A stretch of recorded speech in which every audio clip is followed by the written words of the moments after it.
falar agora sobre dengue. Os casos de dengue no inverno, gente, surpreendem. Para se ter uma ideia, os que foram registrados esse ano superam os de 2023, mas assim, longe. Até a última semana foram confirmados 206.952 casos de dengue nessa época do ano. Aí nós convidamos o infectologista, Dr. José Humberto Marins, que está aqui conosco, justamente para que a gente possa entender. Eu te confesso, nesse tempo todo que eu trabalho com jornalismo, eu nunca tinha visto uma situação como essa. Zé, o que explica? E obrigada por ter vindo, viu? Bom dia, Mônica. Bom dia a todas e todos. É um prazer retornar aqui. Parece que é um assunto fora de hora, né? Então, fora de época. Fora de época, né? Inverno, tempo seco, sem chuvas. Mas não. Isso que você comentou em relação aos números é muito preocupante. Por quê? Porque isso significa, né, o que está acontecendo é que a gente está tendo uma situação que está propiciando ainda a proliferação de mosquitos e a transmissão da doença numa época em que, naturalmente, pelas condições climáticas, o número de casos é menor, o número de focos é menor, né, o que é o que a gente percebe, e as doenças que prevalecem são as respiratórias do inverno. Mas o porquê que isso provavelmente está acontecendo? A gente teve uma situação de um verão muito chuvoso, aquelas altíssimas temperaturas. Exato. E a gente está tendo aqui o quê? Um rescaldo, né, do que aconteceu lá, porque nessa época acumularam-se muitos focos, uma quantidade excessiva de vetores, de mosquitos, e a gente tem que lembrar que temos que ter um cuidado ainda, mesmo nessa época do ano, com as temperaturas baixas, com o nosso domicílio, porque é lá que esses focos estão.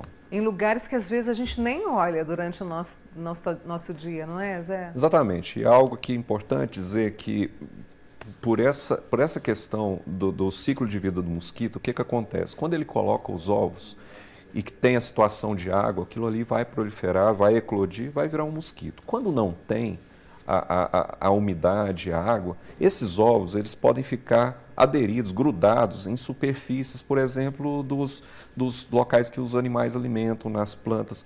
E esse ovo ele fica ali numa situação desidratada, sem água nele, mas ele fica grudado. E para você ter uma ideia, depois de 1 ano e meio até, se cair uma água naquele lugar, ele ainda tem condição de virar um mosquito. Então, assim, é muito complicado. Então, qual que é a mensagem? Se a gente está com o dobro de número de casos nesse inverno em relação ao inverno do ano passado, é porque ainda dentro de casa tem locais que estão acumulando água e que ainda tem esses focos. Então, a mensagem que eu sempre trago aqui quando a gente conversa a respeito disso é que dispense pelo menos aí uns 10 a 15 minutos por semana para vigiar o que está acontecendo dentro de casa, aquela água atrás da geladeira, as plantas, os ralos, as calhas. Porque você vai lá aguar uma planta, por exemplo, jogar água numa planta, você pode acumular em algum lugar. E isso é o que pode gerar esse tipo de situação. Diante de uma situação atípica, né, desses casos que dobraram do inverno do ano passado para agora, o que a gente espera para frente? Porque a chuva vem ali, eu imagino, outubro, né, que ela virá de forma efetiva, vamos dizer. Os serviços responsáveis, né, as autoridades sanitárias responsáveis de vigilância desse tipo de situação, elas vão fazer pesquisas para exatamente identificar e quantificar esse número de focos. Mas com certeza, se no inverno está tendo tanto, é porque isso é um sinal de alerta, um sinal amarelo. Provavelmente o nosso índice de Aedes aegypti, né, de focos, ele está alto. E isso prediz para a próxima temporada que a gente vai ter de chuvas, né, muitos casos. Talvez casos que possam igualar aos que a gente teve nesse verão passado, que bateram recordes no Brasil. E Minas Gerais é o segundo estado da federação que teve o maior número de casos. Então, a nossa situação epidemiológica, né, e de números não é boa. E a gente prevê que ainda vamos passar por uma epidemia muito complicada nesse próximo verão. O que a gente tem de novidade a respeito da vacina? Então, já existem aí, né, vacinas que estão sendo comercializadas, mas em serviços particulares, de convênio. E a vacina que a gente espera que seja dispensada pelo SUS já está em fase final de pesquisa. com ótimos resultados, excelentes resultados, está sendo implementado pelo Instituto Butantan de São Paulo, em uma parceria com a empresa americana. E a gente espera, né, não tem nada oficial, mas a gente espera que isso seja oferecido para a população do SUS para o fim do ano que vem, né, para o 2025. 2025 ainda, Até lá, né? o que a gente tem que orientar, então, são esses cuidados de prevenção. E a gente tem que orientar também que as pessoas que se sentirem, né, com sinais e sintomas que possam sugerir um quadro de dengue, né, principalmente a febre, manchas no corpo, a dor nas juntas, nos músculos, a dor atrás dos olhos, que ela procure atendimento médico para ser avaliada quanto a essa possibilidade ao tratamento adequado. Eu conheço várias pessoas, você também, né, que tiveram dengue, que tiveram chikungunya, e até na última semana um amigo meu me falou, Mônica, eu estou ainda com as sequelas, eu sinto muitas dores. E foi diagnosticado dengue, mas a chikungunya que traz essa sequela também? Ambas são, né, causadas, né, por vírus, e ambas são veiculadas pelo mosquito. E o que acontece é que, inicialmente, a apresentação pode ser muito parecida entre as duas, mas ao longo do tempo elas podem diferenciar em termos de sintomas. Geralmente a dengue fica mais na questão da dor no corpo, a dor atrás dos olhos, a febre. Isso geralmente, na maioria das pessoas, ela resolve ali na primeira, segunda semana. A chikungunya também pode acontecer da mesma forma no início e até pode resolver também rápido. Porém, em mais ou menos 1/3 das pessoas, a chikungunya gera um quadro pós-chikungunya, que já não é o vírus mais, que é como se fosse um reumatismo. Então a pessoa vai ficar com uma dor nas juntas que pode persistir por meses até anos em alguns casos. Então, às vezes, as pessoas falam, nossa, eu tive dengue, mas eu estou com dor até hoje, eu estou com dificuldade de andar e tudo. Às vezes o diagnóstico da dengue foi um diagnóstico que não foi feito com exame, foi feito só na parte clínica. E às vezes ela está, na verdade, com uma fase pós-chikungunya. Isso tem como ser visto, tem como ser manejado, tem como ser tratado. Então, se as pessoas estiverem com esse tipo de sintoma, também procurem um atendimento para averiguarem isso. Diminuir esse desconforto. O tratamento é com medicação, Zé?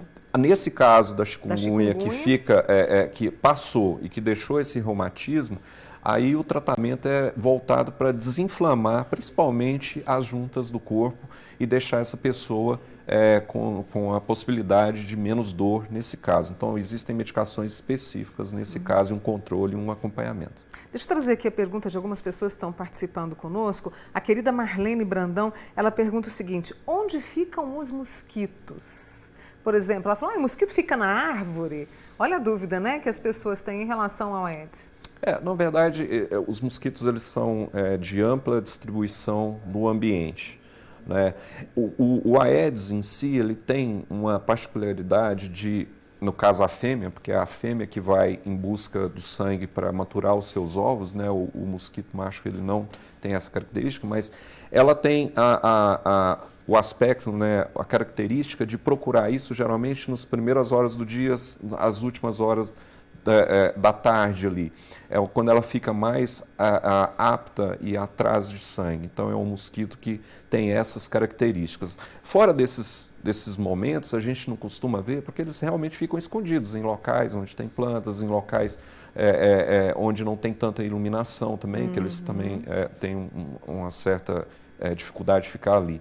Mas é um mosquito muito agressivo, em termos assim, biológicos, de procurar o repasse sanguíneo que a gente fala, que é buscar o sangue. Então, ele tem essa característica, se você tem uma pessoa ali que está exposta nesse ambiente, ela pode ser atacada e aí ela pode receber o vírus, né, que está nesse mosquito. Nossa. Vamos falar da faixa etária? A gente tem uma faixa etária mais prevalente, se não me engano, as mulheres também são as que são mais alvo, né, da doença, José? A faixa etária que, né, dos quase 6.500.000 casos que houve, né, a faixa etária que foi mais acometida dos 20 aos 60 anos, principalmente dos 20 aos 30 até os 40, é o grupo que foi mais acometido, feminino um pouco mais que masculino, não tão relevante assim, mas o que é mais importante dizer é que existem, dentro dessas faixas etárias, os grupos de maior risco. E aí são os idosos acima de 60 anos, as crianças e as gestantes. são os principais grupos. E aqueles que têm já doenças, né, como problemas de coração, problemas de pulmão, né, diabetes. São pessoas que às vezes a defesa já está mais baixa, tem algum comprometimento e quando tem um quadro de dengue isso pode agravar e eles têm os sinais de alarme que a gente fala, né?